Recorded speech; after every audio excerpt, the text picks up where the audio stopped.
অভিক চোখ খুলল। চারপাশে অন্ধকার, কোনো শব্দ নেই, শুধু তার নিজের নিঃশ্বাসের শব্দ শুনতে পাচ্ছে অভিক। সে ফিসফিস করে বলল, আমি আমি কোথায়? ধীরে ধীরে তার সামনে দেখা গেল একটা পথ, একই আলপথ, কিন্তু এবার ভেতরের।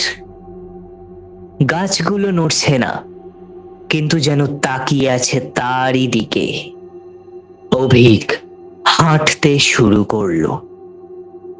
হঠাৎ তার মনে হলো যে তার পাশে যেন কেউ হাঁটছে তারই সাথে।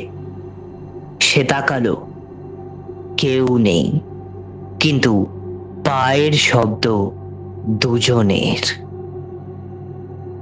তখন চারিদিক থেকে সে ফিস ফিস শব্দ শুনতে পেল।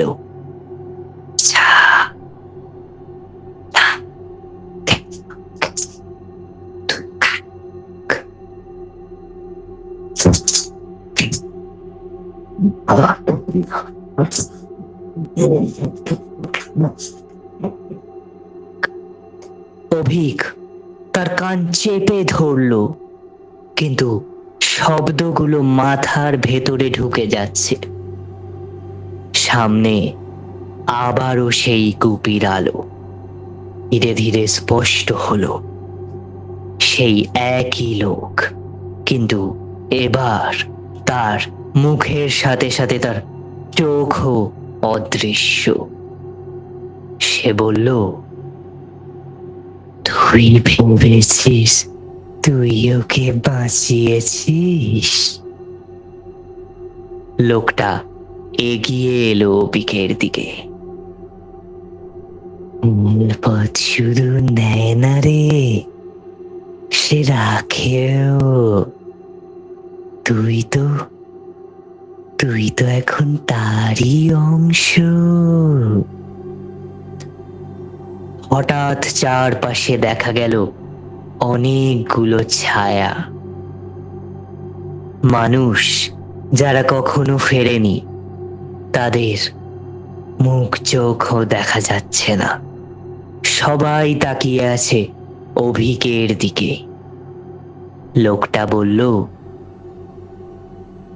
চাইলে কিন্তু তুই ফিরতে পারি। অভিকের চোখে তখন আশার আলো জাগলো। সে কৌতূহলী হয়ে জিজ্ঞাসা করলো, কিভাবে কিভাবে ফিরবো আমি? লোকটা ধীরে ধীরে তখন বলল, আরেকজনকে নিয়ে আয়। অভিক চুপ করে রইল।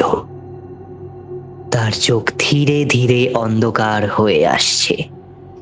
সে বুঝতে পারল যে সে আর আগের মতো নেই।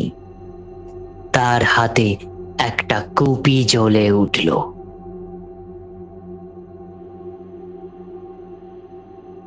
তখন গভীর রাত। গ্রামের পাশে একটা নতুন ছেলে হাঁটছে। দূরে একটা কুপির আলো জ্বলছে, আর তার সামনে দাঁড়িয়ে আছে অভিক। সে ফিস ফিস করে ওই ছেলেটিকে বলল,